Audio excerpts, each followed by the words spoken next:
প্রিয় নবী হাদিসে বলেছেন, এই দুইটি চিহ্ন যার শরীরে থাকবে তার জন্য জাহান্নাম হারাম হয়ে যাবে। শুধু তাই নয়, দুইটি তরল পদার্থ আছে যা যেই বান্দার শরীরে থাকবে সে কখনোই জাহান্নামে যাবে না, আল্লাহ তার কোনো হিসাব নিবে না, তাকে বিনা হিসাবে জান্নাতে পাঠানো হবে। আজকে আপনাদের জানাবো দুইটি চিহ্ন সম্পর্কে ও দুইটি তরল পদার্থ সম্পর্কে, যা আপনার শরীরে থাকলে বুঝতে হবে আল্লাহ আপনাকে অনেক ভালোবাসেন এবং আপনার জন্য পরকালে জান্নাত ওয়াজিব হয়ে যাবে এবং জাহান্নাম হারাম হয়ে যাবে। প্রিয় দর্শক, আমরা শেষ নবীর উম্মত। প্রিয় নবী আমাদের রেখে কখনোই জান্নাতে প্রবেশ করবে না। হযরত মুহাম্মদ সাল্লাল্লাহু আলাইহি ওয়াসাল্লাম বলেছেন, আমার একটা উম্মত যতক্ষণ জাহান্নামে থাকবে আমি ততক্ষণ জান্নাতে প্রবেশ করব না। সুবহানাল্লাহ।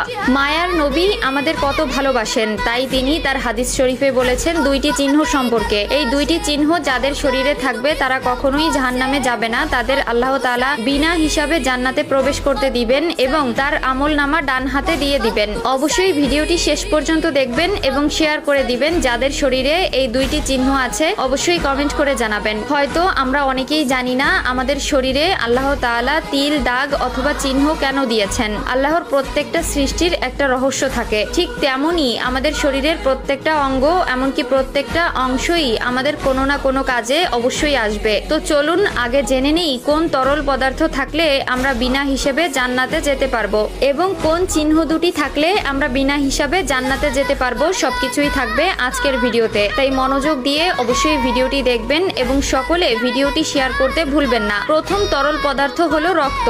যে ব্যক্তি আল্লাহ তাআলার দ্বীনের জন্য রক্ত দিয়েছে সে কখনোই জাহান্নামে যাবে না। দুনিয়ার জন্য রক্ত নয়, আল্লাহর দ্বীনের জন্য, ইসলামের জন্য জিহাদ করতে গিয়ে যে ব্যক্তি শহীদ হয়েছেন অথবা যে ব্যক্তির শরীর থেকে রক্ত বের হয়েছে তার জন্য জান্নাত ওয়াজিব হয়ে যাবে। 2 নাম্বার তরল পদার্থ হলো চোখের পানি। যে ব্যক্তি আল্লাহর ভয়ে একা একা কান্না করে সে চোখের পানি মাটিতে পড়ার আগে আল্লাহ তার সমস্ত